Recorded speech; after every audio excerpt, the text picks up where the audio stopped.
bomoi nanga soki esute finanga soki esute o yembo nanga soki esute yaya nanga amen fi alande kingelezo yo soki esute makasi alo yembo nanga soki esute o vinanga soki esute yaya nanga amen omoi nanga soki esute o loyembo nanga soki esute nzambe yelola bisika nakoleli soki esute Nadia HD o amen o amen. Que Dieu vous bénisse. On a un grand bouton là, si vous nous passez ma vie, si vous nous passez quelque chose, vous pouvez remarquer et vous crier vraiment ma caméra là, donc ça dit que vous avez un impact à ma casse parce que c'est leur monde, bah vivre à beau, à ta salle. Mais dans l'amba côté, ceux qui nous passent là, on installe à ma famille parce que bah il y a des gens qui ensemble. Il faut comprendre que bateau bah il y a ensemble. Toi bah enjeter parce que le diable a yébi parce que ceux qui bah comme belé, bah ça fort, bah ça ma casse, ils vont influencer le monde. Babatika mabe badwaye babanzimbo nzambe babanga ego diminuer mabe aussi là ndo mona tanga moni ke ba frère babandiko ya bana nzambe bandiko ya ndo mona siko diable azotinda siko batu na ye voyez au mona même na bible moi ba ropa de tout le monde ba koya voyez ça dit que les exactement ba frère nous c'est ba mabe to pe o wana pozo mona ko eki ukanta zamba de papa ko ya déjà ça zonga makala makolo nzambe voilà biso to bosa na passe tikala kana fonction na ko wana na musique Comment moni na ngambo wani usalama na mona ke fois mombo na pese exemple otanga bakombote vidéo moi ma baby ma fois wana vidéo ma baby ya musique moki musique ne mikolo ezo beta makasi femme mususu te kaka ya musique nzambe comprendre ma media bien fonctionner na comprendre fait que vice reciter na été menga la reciter na ngai héritier ou atana de avant bimisa mia jimi démon to mona ki ba mutakaliza ki est chose étonnante ezala ki na téléphone na ye moko nde basala ki yango mais na musique religieuse to mona ki ndeko na biso na kokotanga ngo na bas abetaki pendule moko na frère Clovis na frère wana mais on va attaquer comme côté sûrement il est dans l'eau. Mais frère on va mettre na yende concert en Afrique du Sud. Vous comprenez bien hein? On va comme côté c'est vraiment dans l'eau. Michel Bakenda. Non mais toi na Kinshasa toi na internet il suffit de mettre ton nom là que Michel Bakenda a le passé, ba publié qui Michel Bakenda et puis une chose étonnante que tu as vu deux fois. Deux fois. Oui, ngai nabinga ngai maître Magui Makesse, j'ai des preuves. Il y a Michel Bakenda parce que vous m'avez dit avant de citer le nom, on a la preuve. Michel Bakenda, on l'a publié deux fois. Mais au bétail m'a concert en Afrique du Sud. On a ngote nandima ngote WhatsApp bozo ape baskanaka. Scanning, ça la peine numéro, je sais pas ce que ça la magine. Papa que Jumana OS bitaka. Wana tolo ba malende langa yokate. Nadia, what téléphone? L'accès à téléphone. Android, n'est-ce pas? Ok. Pour nous scanner, il faut nous scanner. Donc, on a un schéma. Vous voyez, quand je fais ça, nana schéma n'est-ce pas? Moi, je accéder exacté. Tout comme papa Clovis a côté ça la bouille. Ana schéma n'a ngate moi accéder exacté. Alors pour nous scanner P, il faut nous attendre, nous fixer au bien. Tiens, il y a ba publier qui Otinda qui va publier. Alors, frère Clovis, ce qui est producteur Moka Monani, là, ça va vraiment sincère avec nous. Braquer vraiment mis devant caméra na biso. Il y a CSD News dans ma boîte à la rue. Alors, producteur Moka Monani, le minute sur le dit, frère Clovis, tu chantes tellement bien. Dans lundi, ma concert, dans lundi, ma musique, exactement qui te. Alors, on a la tienne paquet nanga, na lingi osa la featuring na frère Fali Poupa, tona. Frère héritier Watanabe, on a frère Niembe, na tepake nanga na lingo ça featuring na bango, mais pour la gloire de l'Éternel. Est-ce que tu peux le faire? Non. Hein? C'est clair, non. Comment ça? D'abord, l'adoration, ce n'est pas d'abord nos voix. L'adoration, c'est d'abord notre vie. Oui. Ce que moi je veux donner, c'est un homme là, voyez, on y est sur les personnes. Yes, les personnes y est.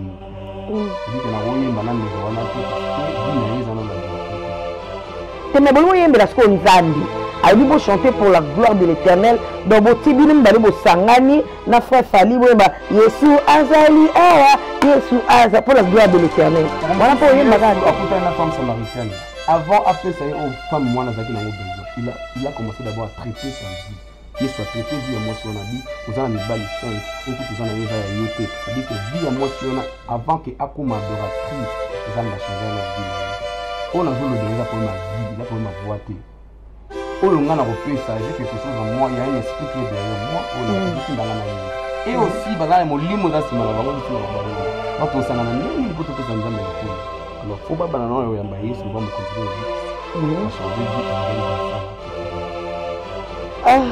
Jojo Kama, toi qui soutiens la musique, n'a pas marché, n'a pas 5% mais fait que la vie c'est un que producteur moi il a soutenu il y a l'ingalo moi bongo alinga samedi si na moto na moto mais comment on appelle bande musu basala non on est bon so batanga bi ba comprendre bande ko héritier baza bande ko na biso baza basala ah oui ça tout est là non voilà ah c'est dit que yango za lokola business mo ba ça là c'est dit ba yimba pour na ba nature moi c'est quelque chose c'est pour Dieu. Oui, alors avant que ça ait le point, il n'y a pas de soin à vie. Merci beaucoup. En tout cas, vous avez répondu avec beaucoup de sagesse parce qu'on dit quelque part, les adage, les la bibliothèque, adage moko le baka, chanter, c'est prier 2 fois. Et quand vous êtes en train de chanter, vous communiquez quelque chose. Merci beaucoup pour la réponse aux acquis. Question beaucoup piège, mais vous avez compris que na début là il y a que chante de l'Éternel yaboué alors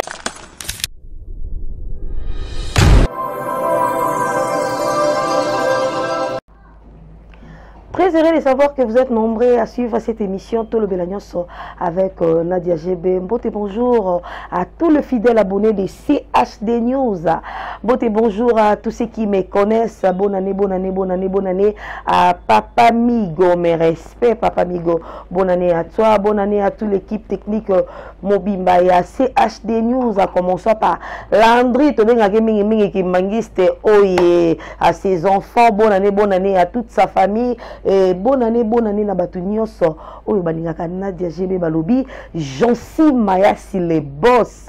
Bonne année à toi, bonne année à Constant Mayasi balobi Tirki na maboko soki bomoni Nadia GB na bonne année alataki mobimba ba Tirki veut dire que Constant Mayasi azalaki na pointe papa na Gédéon Mayasi. Bonne année na bino Jojo Kama qui dit mieux bonne année à les sponsors officiels de Nadia GB Yvette Yaya ba bonne année tika topé ça ba mbote bonjour na batu nyonso o bazala ceux qui totie émission bazala wana pona ko commenter ko liker ko suggérer hein bonne année wana faut vraiment to simba papier pour to tanga ba combo balobaka la reconnaissance c'est très important topé si bonne année na Lukombo de Poutou, bonne année à toi, bonne année à Serrado Manzuku, bonne année à Arnold Nzumbu, bonne année à toi aussi, Landry, j'espère que je vais pas massacrer les noms, hein.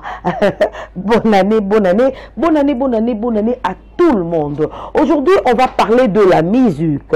Contrairement à Parfait d'hiver, là je salue déjà mon vieux, bonne année Nayo. Place aux alliés, tu m'avais dit Nadia, il faut pas citer mon nom, mais bonne année, merci mon vieux pour tout ce que tu as fait pour moi, l'honorable Patrick Tatengo. Merci à toi aussi. Je vous avais dit cette émission est Tolo Belagnos avec Nadia GB. Voilà pourquoi on reçoit les artistes musiciens, les comédiens, le politicien, le pasteur, ainsi de suite. Aujourd'hui, nous voulons un peu parler de la musique chrétienne de Tobenga Kango. Tomesana na micro ya Landry to yambaka, la musique profane. D'accord, mais les lots qui n'ont mupanzi mususu ndenge to yambaka ba papa José Ndita na ba plateau na biso bonne année à toi mon papa na roya kaka na bosaniote na roleka papa José ba bonne année nzamba batela yo na ba dejimo na ngala nzamba fa kolisa bango kitoko makasi. Aujourd'hui, nous avons reçu un frère, un artiste musicien très talentueux. Il chante bien cet artiste. Un jour, j'ai écouté sa musique, je me suis dit, est-ce que c'est Harry Papa qui chante? Est-ce que c'est Mike Kalambay? est-ce que parce qu'il a incarné ma voix et belé katinaye, il a un don reçu de l'Éternel, don et a tellement terrible, ceux qui te pèsent carton, te pèsent matin, et bien comprendre que c'est vraiment un artiste que je récite à mon émission. Il s'appelle Frère Clovis. Bonjour, bonne année. Bonjour, maman Nadia, bonne année. Ça va? Ça va bien, par la grâce de Dieu. Ah, oui, il y a une musique qui veut dire que ça va. Voilà, comme d'habitude dans mon émission, ceux qui te dit artistes musiciens, à ça là quand vraiment moi tout va comprendre que nous avons vraiment un artiste musicien dans la plateau d'Abyss. Toto moli maboko iboso ya ngwende nayo mitemeti kalisi Mateo eyembiozana na Yesu kasindanga na beti na motema na ngai nakoyemba yo kino kozonga bendelo telemisa na ngai esilisa ngu ya mokili Jésus mbuma ya bibebu nanga lelo ebimye komilo yembo posa nanga na yebisa yo umelana yo libela. Merci beaucoup, merci beaucoup. Alors, abonnez la biso nyonso ya CHD News. Tolingaki vraiment to banda année 2022 na chantre de l'Éternel. Parce que pourquoi j'ai choisi Batebele beaucoup bisanga Nadia to mona kana Batebele bele pourquoi que pone la biso kaka frère Clovis? Oui, parce que frère Clovis a parmi ba rare chantre de l'Éternel oyo bazo banga na nzambe. Parce que ba chantre de l'Éternel mingi mingi tokuta na bango na ba basilique, tokuta na bango na ba système. Vous comprenez? Mais ce qui te louki frère Clovis, parce que lui qui bon Nzambe to éviter dans 5 ans, ce qui peut y pas changer, mais pour le moment, tout le là présent, pour le Nzambe mtaye baralobe zarian Nzambe. Pour le moment, lui, il craint d'abord l'Éternel, il fait la gloire de l'Éternel au travers, à savoir, oh Nzamba ça et voilà pourquoi, biso na CHD News tolukiye, pour l'intérêt na biso, Nzambe penda ata la biso, na miso ya mawana 2022 et qu'il est bien. Alors, frère Clovis, parle-nous de toi. Toluki Karay, Landry, Jourouana que je salue déjà, à la kisi biso musique. Moi, je regardais ta musique. Nathalie, consoeur au Beta en Afrique du Sud. Je me suis posé une question. Est-ce que na Congo, tozakaka na ba don oyo, ba frère ya boy, bazalaka kaka. Essaye un peu de nous parler de toi. Au bandara musique. Bon, merci maman Nadia pour la question. Dans la bande de musique qui suit déjà mon temps, j'ai commencé à chanter, j'avais 9 ans. Et puis, nous, on bien à Kimbangiste. C'est par là que j'ai commencé à chanter. Et nous avons la grâce que.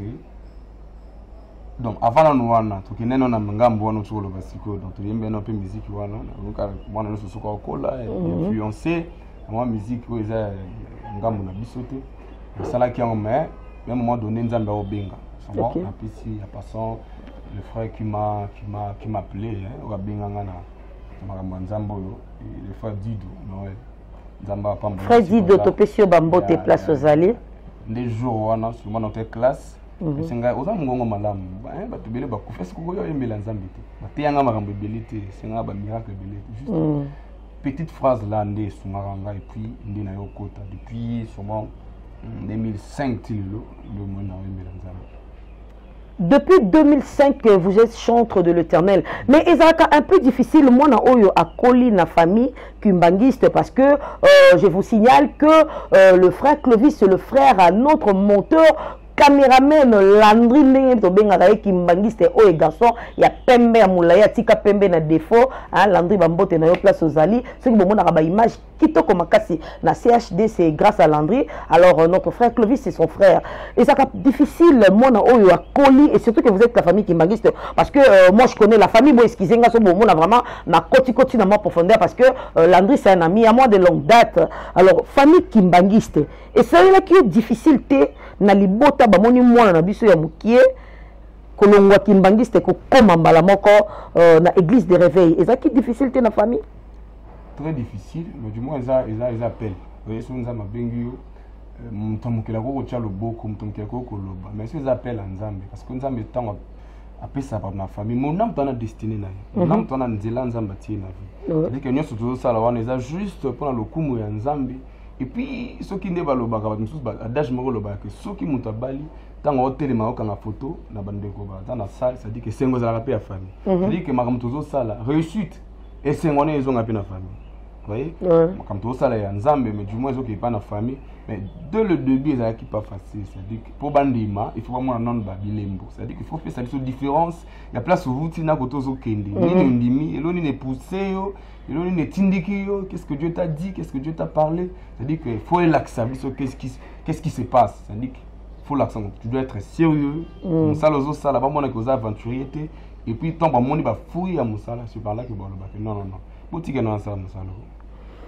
Bafouille ya musala na famille et la kisaki yango wana batika ki osala musala mais lelo tu es belé il faut qu'on se le dise to fana na Congo to fana na Kinshasa ba famille est belé tu es belé bazo déplorer comportement na bino ba chantre de l'Éternel je parlais avec une amie Vanessa Voula en chemin tant dans Zoya Boye à tout le monde tu vas au travail nabi oui Ozoya Mbadani lelo naibisi na Royamba frère Clovis c'est un chantre de l'Éternel a dit ah il se tout baya bango na comment qu'on préférait que bato l'autre là pour ba chantre de l'Éternel ba comment vraiment que ça la makambo correct mingi mingi té comment que ça la makambo le kakuta ta ba pagano c'est comme muta bongo tu peux lui dire quoi au premier zabo au monde ils a tellement influencé na diable. Le monde est tellement influencé dans le diable, c'est-à-dire qu'il mouille, Satan en est, malheur à la terre, parce que le diable a un assez. Yo tu le donnes dans mon verset non? Ah, ma chante dans le verset à résoudre. Je suis un prédicateur, Nazara m'a invité, c'est-à-dire que je prêche, je chante, vous voyez, c'est-à-dire que constitution la Bible, c'est-à-dire que livre objet de consulter à mine dans la Bible. Voilà, surtout aux zonga ming parce que y a un déjà pilé à Martoni à tout ça l'émission. C'est-à-dire que le diable a tellement ma casse. Kuna nangambu kuna ceux qui mutasali mabe, ceux qui mutasali quelque chose, on peut remarquer et qu'on crée vraiment ma malam dans c'est-à-dire que vous avez un impact à ma casse parce que c'est leur monde ba vivre à bon à ta salango. Mais nangamba koto ceux qui mutasali et ça la magamni parce que ba yebi kaza mutanzambe. Il faut comprendre que bateau ba yembela nzambe. Toi ba anjité. Mon toit télé dans l'église ou à ta pasteur, bazaba anjeté. C'est-à-dire que Moyembe Azana, il nous aide seulement à pousser la vie dans ma Nzambe. Un chanteur n'est pas un ange. C'est-à-dire que sala et pourquoi le diable a linga et le connaît comme trop? Parce que le diable a yébi, parce que ceux qui sont mieux belé, baza fort, baza makasi, ils vont influencer le monde. Badbaotika mabe, badwaoyema banzembo nzambe, babanga ego diminuer mabe aussi là. No mona tant que mon que ba frère ba bandiko ya ba nzambe bandiko ya ndeko mona siko diable azotinda siko batuna ye. Voyez, au moins même na Bible moi ba Europe ba super minene ba koyaka. Voyez, ça dit que ndenge ezate que ba frère nyoso ba mabe tope o wana pozo mona koyaki okanta zamba be parfois koya déjà ça zonga makala makolo nzambe. Lokola biso to bosa na pasi yo tikala kana pension na ke fa wana na oyoka musique na été parce que koya sala lisumu or tanga koya ka mizonga ka déjà parce que le quoi to wana mondo yo koya Bible le ko koya 7 fois ngapena ko relever yo 7 fois c'est dire que beaucoup de personnes en chance sûrement parfois tout ça parmi ba 7000 on ba koité et Bible il y a 7000 ba fléchir non ba jena bon bo sa balté sûrement tout ça parmi ba 7000 wana et puis tant so ba o déjà ba koyi sama ki parfois ba bongi sama ba bongi ça déjà y on le ba tout ça ba anjeté ma be ko ya so moni na ngam woni salama na mona ke frère mombo na pese exemple longtemps ba komboté vidéo moi ma be bima frère wana vidéo ma be bima ya musique mokili musique ne mikolo ezo beta makasi femme sous vega ya musique anza musique ekiti comprendre ma ramener diable fonctionne. Na comprendre. Fait que vie se reciter na été menga la reciter na ngai héritier ou atana be avant bimisa miage mi démon to mona ki ba mutakaliza ki e chose étonnante ezala ki na téléphone na ye moko nde basala ki yango mais na musique religieuse to mona ki ndeko na biso na kokotanga ko mona te bas abetaki pendule moko na frère Clovis na Afrique du Sud frère Wana mais bon on a tangi kombote sûrement yem to loba te me frère on va betaki na yembe concert en Afrique du Sud beaucoup peut bien hein on tangi kombote te se wana to loba Michel Bakenda. Non mais tout ça na Kinshasa tout ça na internet il suffit de bêta to komona que Michel Bakenda a ne passé ba publier qui Michel Bakenda et puis une chose étonnante que tu as dit deux fois Oui, Tengai, Nadinga, Ngai, Maître Magui Makiese, j'ai de preuves. Il y a Michel Bakenda, parce que vous m'avez dit avant de citer les noms, on a ma preuve. Michel Bakenda, on l'a publié 2 fois. Mais au Bétail, on a conscience en Afrique du Sud. Michel, je me suis dit que WhatsApp scanning, je sais pas ce que ça la Papa Claude. Nadia, où est téléphone? L'accent à téléphone. Android, n'est-ce pas? Ok. Pour nous scanner, il faut nous scanner. Vous voyez, quand je fais ça, Nana schéma n'est pas moyen d'accéder exaté. Tout comme Papa Clovis a quoi ça la bouille. Ana schéma n'a pas moyen d'accéder exaté. Alors pour nous scanner P, il faut nous avoir temps, nous fixer en boue bien. Té ya ba publier qui yo. Otinda qui ba publier qui. Bon, tout ça la té pour lever la bama comme sous mais du moins pour moi na ebi que e au salama. Donc on soit qu'on soit pour péraner bien. Mais il y a un tapé traître. Ouais. On a tapé traître, il y a un et puis puis so tali petit le vidéo un peu du matin n'est plus sur mon deuxième vidéo. Tenga na on a tindelo. Ok, merci beaucoup, mais aujourd'hui nous allons beaucoup parler de Frère Clovis. Dis-nous un peu, et comme on dirait na mode moko boyebi no nyonso ba chante de l'Éternel, beaucoup maka ba prédicateur, ba pasteur. Et comme bongo, nzambe mikolo bo solna mi bongo. Mais ça m'a bien wapi. So basala nzambe, le Bible elangeza munene basali bazamuki. C'est-à-dire qu'un chantre a 90% ya voté ya nzambe. C'est-à-dire qu'ils ont fréquenté la Bible, ils ont fréquenté la vie, ils ont parfois tout le monde naturel comme ça. Il a la possibilité de prêcher la parole de Dieu. Pas que je suis un pasteur, mais du moins je peux me mettre devant les gens là, sur la chair, et puis na tei le banzambi. Non seulement comme un pasteur, mais du moins on a des gens nzambi, on a tei na kati nzembo nanga, j'ai la possibilité aussi, à côté les mains, et on va appeler le boss batu pe na tei le banzambi. Ok, merci beaucoup. Tolobi sur moi mingi. Nako sepela au proposer biso nzembo moko menga no sepela. Concert moko na tala ki ayo obetaki na Fiston Bouy. Omoni ki na landela yo hein. Voilà. Obetaki concert moko na Fiston Bouy na Afrique du Sud. O yemino nzembo wana parce que nga vraiment et ça la kinga bien makasi. Nzembo wana pesa kinga posa ko bondela. Je vous signale que je suis la fille du pasteur. Donc mambo tozo salo nazoye ba moi malam mwandambu mais ko le frère Clovis. Alors proposer biso no nzembo wana to yoka et puis question nango ko yana sima. Awe nzambe nangai. Awe na leli pena lembi kolongai. Taka ovanda nangai. Azali mwanana yo solo. Na tuta kitolo na tiki Kinshasa. Na bosani bapasi ya Kongo bapasi ya matete na bosani. Kasi nazomona na mboka bapaya nanya pesa nga loboko ngaye. Nazali mwana na yo solo. Emba yawe nzambe nanga. Lena Yaka mosante yaka ufanda nanga. Yawe nazali mwana na yo solo. Kasi yembela ye na esengo. Merci beaucoup à Obi qui n'a côté déjà na bien au quartier mingi mais mbang boende ni atayo mo vama. Là on peut place on vango ça. YouTube Clovis Kingelezi. Mon nom komika Future Clovis Kingelezi Future Fiston Bouy. C'est mon nom là. OK, merci beaucoup. Vous chantez avec votre cœur. Tout le monde a sous boye mingi te na Kinshasa. Santé frère Moboye avant Betandoule, moi je me présenterai à concert rebelle, il y a ba confrère nayo que ça soit profane que ça soit religieuse, au santé frère Moboye nous avons bêti non moi oui comme na sima et puis aller kia yembi mais tous en biso en pleine émission aller bombo partout et l'autre côté mais vous sentez la présence du Saint-Esprit tango azo fungola monorone ayemba basala nzamba boende tous en ngo besoin mais pourquoi basala nzambe ceux qui chantent de l'Éternel plutôt ceux qui bayi Afrique du Sud balukaka yo bosana bango et loko bien yondo bengi saka bango bien bango nde balukaka yo en fait tolingi plutôt comprendre bon wana ezali nde nzamba sala makamna ye tant to komi wana ezali pas facile ya zwa mboka donc difficile, c'est-à-dire que vous avez anglais, c'est-à-dire que vous avez un mais le corps, vous avez le corps en Zambie, ici quand nous sortions ma colonie, le et puis ça me l'a tout banda qui tient ma colonie et puis ben quoi ils ont c'est-à-dire que tout le monde va y aller,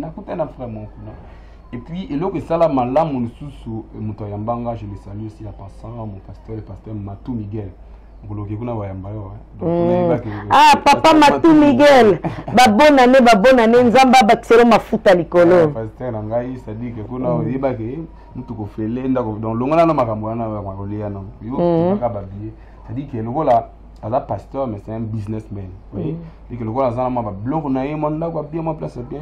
C'est ça là que so yé au longo déjà ba blog à hôtel. Et ça que so ngo koma kuna Lucas Clovis, il y a un bien, on peut se faire vendre et puis on t'a mis ça comme ça, pasteur, le roi en news.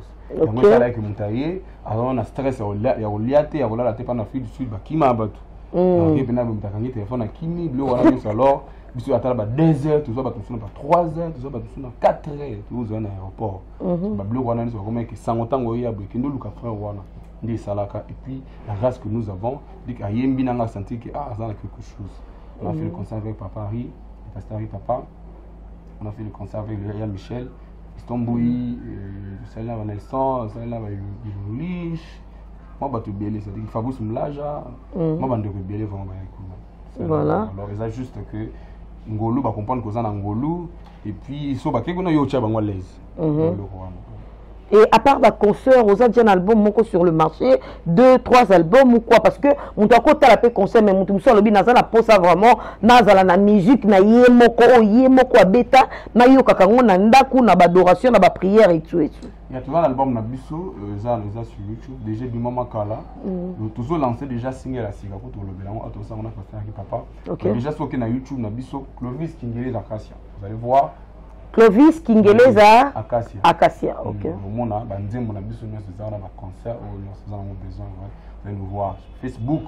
Mon abiso Clovis Kingeleza Acacia, Instagram. Acacia c'est ton nom aussi? Il y a Isa Combo groupe et puis comment on a donc on bien on a Acacia. Parce que je connais ces noms là et même sa signification c'est un nom. Ça dit Clovis Kingeleza Acacia. Dans les réseaux sociaux ça dit que au monde en a. Donc on est sur Instagram, YouTube, Facebook. C'est pas au TikTok, c'est quelque chose comme ça. Donc, on a besoin. Et single déjà, Bozo Bimisana, papa. Je m'en fais Bima, Sunzamba. À la grâce de Dieu, il faut sortir dans février. Dans le studio, on va finir l'audio bientôt là. Et puis, tout entamer, tant il y a vidéo. Donc, sûrement, dans Bozo, il y a Nzambe, il y a Tango, Nyos. Tu connais comment Moukié? Naluka na vinanga o namona te o naluka na baninga tokola na bango nazuwa te o utangana kutana mobali oyo akombane nyonso yanga o utangana yeba Jesu oyo akoma lolendo nanga o utangana kutana mobali oyo Yesu walongola basoni nanga o yango nakoma biyemba bibina bina Dibomoninga boina koma biemba bibina bina Nzamboyo ekoyemba tango nyoso Nzamboyo ekoyemba tango nyoso. Merci beaucoup. Alors frère Clovis, ce qui est producteur Moka Monani là, ça va vraiment sincère avec nous. Braquer vraiment notre missou devant caméra Nabiso. Il y a CSD News dans Maboko Alandri. Alors, producteur Moka Monani, la minute sur le frère Clovis, tu chantes tellement bien. Nalandi, ba concert nayo, nalandi, ba musique nayo, exactement kitoko. Alors, on a la tie paquet nanga, nalingi osa la featuring na frère Fali Poupa, tona frère héritier Watanabe, tona frère Miembe. Na tie paquet nanga nalingi osa la featuring na bango, mais pour la gloire de l'Éternel. Est-ce que tu peux le faire? Non.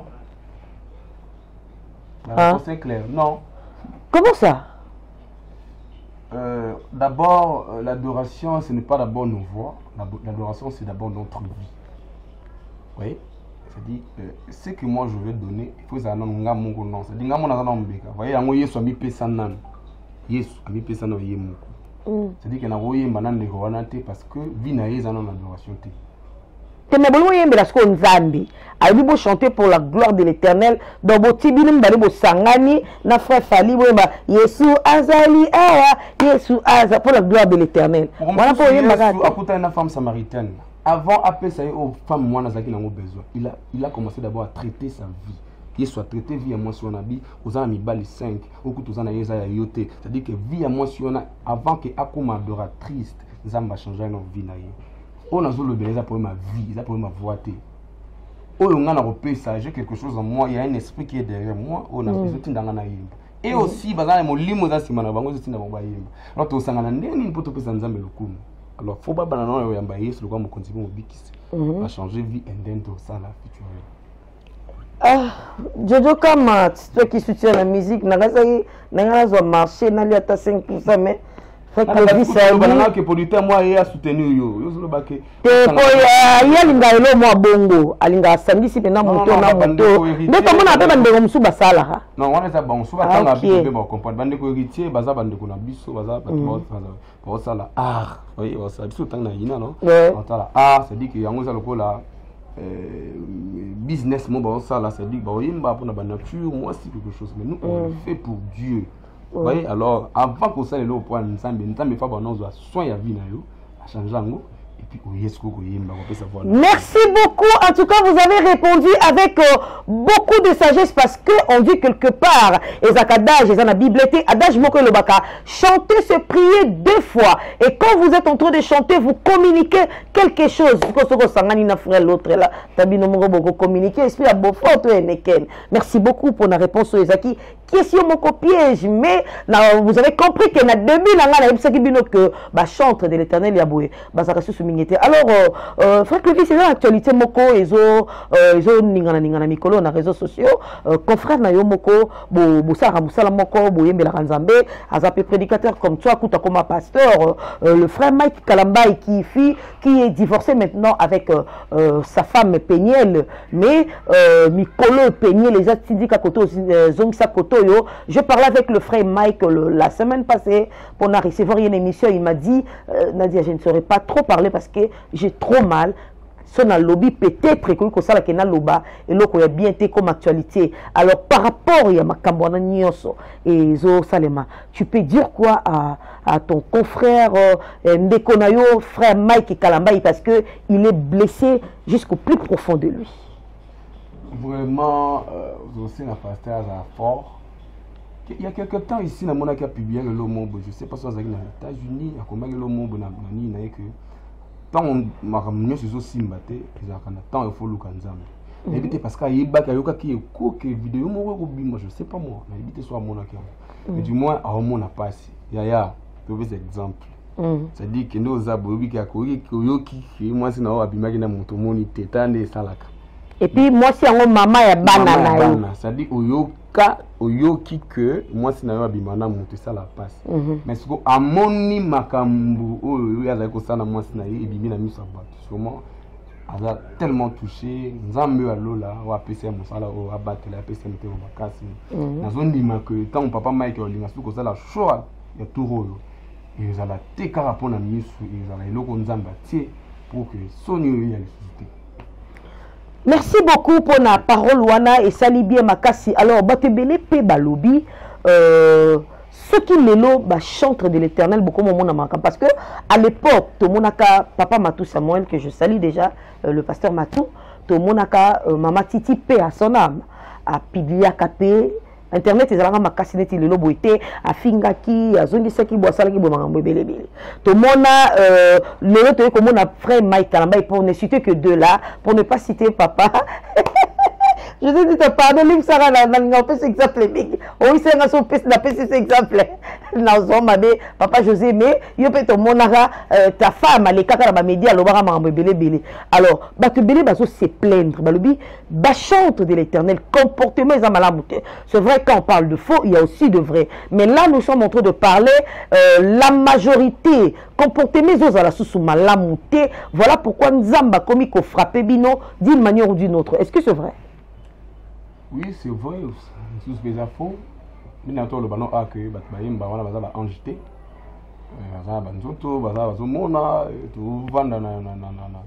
non. Quelque part, tu as un paradis, tu as un mabela. Donc il y a tellement de réalités qui se passent. Mais du moins, il y a aussi des faux, vous voyez. Ça, c'est le mabeming. Ça, mazolo banaye, na mandenga kimia. Tike logo sala. Tike logo sala parce qu'il est tellement lent en colère, vous voyez. Il est riche en bonté. C'est-à-dire que comme Dieu là, a siligara malembe.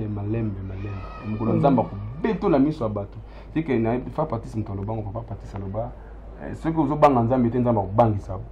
C'est-à-dire on a ça dans ngambo liboso. Seulement que nzamba to mususu ba faux baza, yango bizolo ba je cherche le vrai. Et quand on parle de vrai, c'est-à-dire il y a aussi de faux. Alors c'est-à-dire que nous soit cause à la abandi na bien. Ndeka na nga mususu zaki poto sambela pe pona bino pe sambela pona biso pito sambela pe pona bon parce que mutu sala abandi na ye bien komona simba non $1 million sambela pona bino ndeni bino bolaka bana bato mabala pe bo kia fi décide OK ko moi si mususu tiki fiancé na matete OK fi décide ozu fiancé mususu OK Londres ozu fiancé mususu et pour finir OK ko bala aux États-Unis. Voilà pourquoi ba retomber ozo bima bongo. Voilà pourquoi nous avons le bac il y a aussi des faux. Oui. Il y a aussi des faux. Parce que le qu'on a de question mon ami que le quoi toi na mabele awa Satan azoyeba. Il est dans la bonne notion na tiki bango basala nzambe. On dit que au moins ka jeune mon pas osala nzambe mo azasubo, osala nzambe c'est dit que azo le kapela taka bien et basi ba ligaka bato bazala na miswa batu, c'est dit que je sais pas ce que ça regarder na ba maman. Dit que quand il est tellement maliboso ka yango comprendre ça fait tout. Mais yao yaka yo pe mobala pembe boli baku munene na basser en église na voix lisusu te tozo pesa ka exemple te exemple ezo kendeka mwande moko na gloire musika ça dit que Dieu nous aide quand même nzamba sunga biso sûrement ba o nzamba poni atoko 7000 fois nzamba otombola yo parce que azana ba élu na yo ya poni wa bike funa kena bon tina suka parce que ce qui boye pour moi kana ka nzambe ba pile biso. Je crois que Nzamba va battre la biso, aussi la tête, on a jusqu'à ce qu'il y ait biso dans ma belle pour tout qu'il y ait. Ok, merci beaucoup frère Clovis. J'espère que tu as commis vraiment dans moi sous émission biso. Alors je vais vous laisser peut-être à intégrer le groupe Nayo. Je ne sais pas, on a déjà installé à Kinshasa ou bien au Kozong en Afrique du Sud. Ceux qui m'ont intégré le groupe Nayo à Salaneti. Ça la biso za mingi na Kinshasa, musique est tellement bien acquis. Tu groupe Acacia. On a besoin na biso na Facebook na le baki Clovis Ngeli Acacia.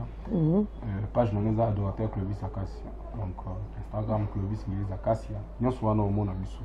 Je sais pas si on a repris un numéro. Bien sûr, bien sûr. On a besoin de WhatsApp déjà plus 27 62 066 79 08 plus 27 62 066 79 08 et puis il y a call, il y a peine, il y a quelque chose ça plus 240 hein, plus 243 oui.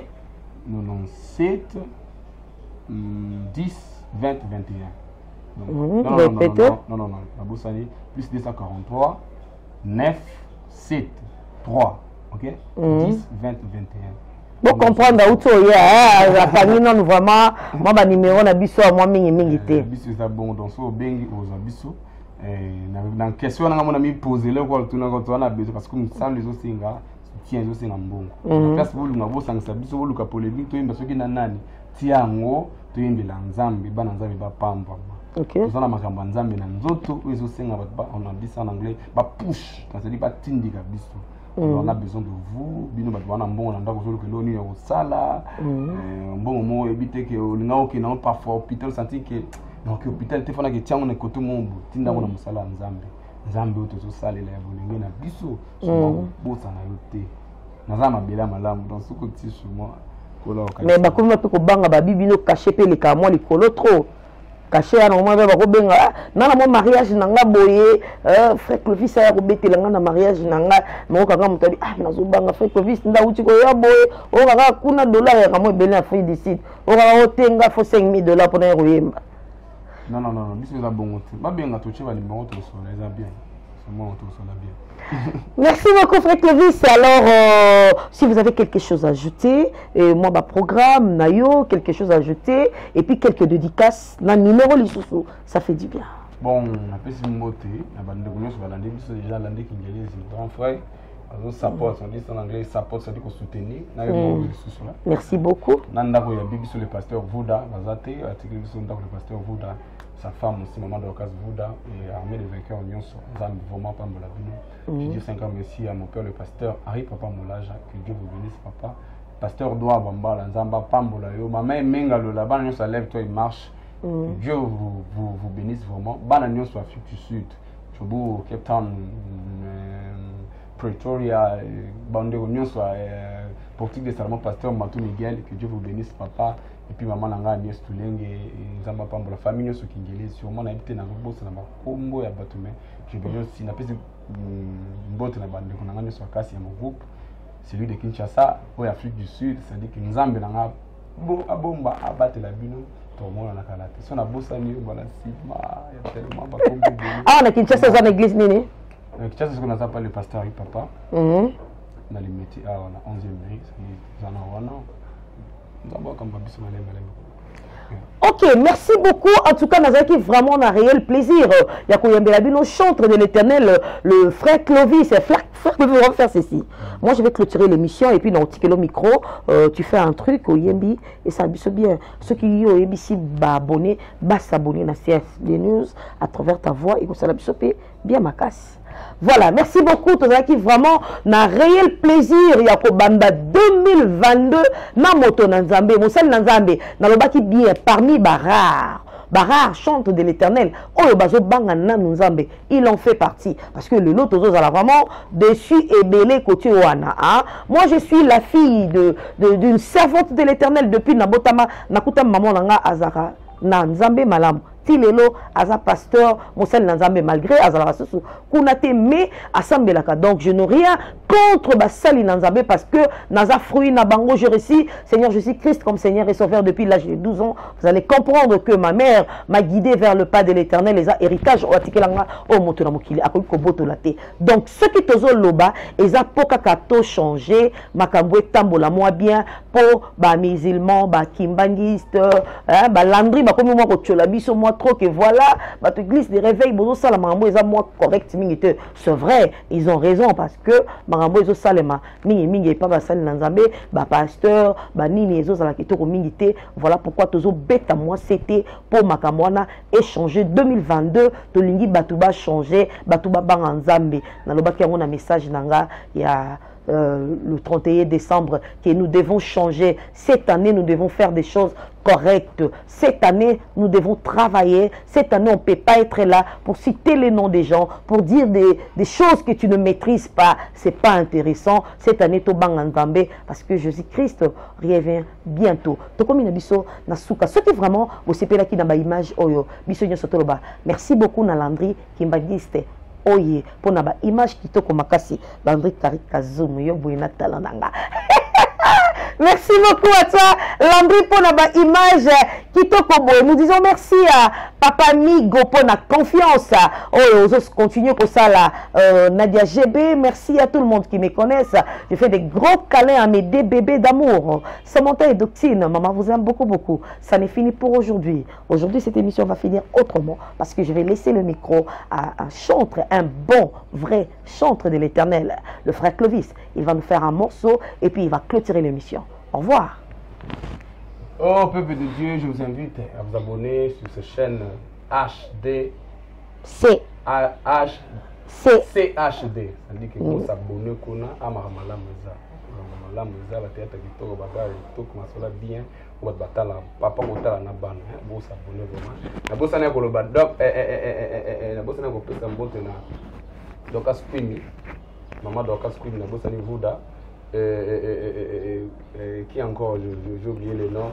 Monseka, Zamba Pambola yo pour na au place et que Dieu vous bénisse vraiment. Aussi ça m'a dit mboyo.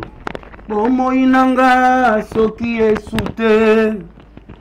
Inanga soki esute o. Yembo nanga soki esute papa na bana. Amen nano. Biso beto kufela baboti soki esute. Yembo nanga soki esute o. Inanga soki esute papa na bana. Amen. Bomo ya bomo yo soki Yesu te. Loyembo nanga soki Yesu te. Vinanga soki Yesu te nanga. Amen. May the Lord bless you.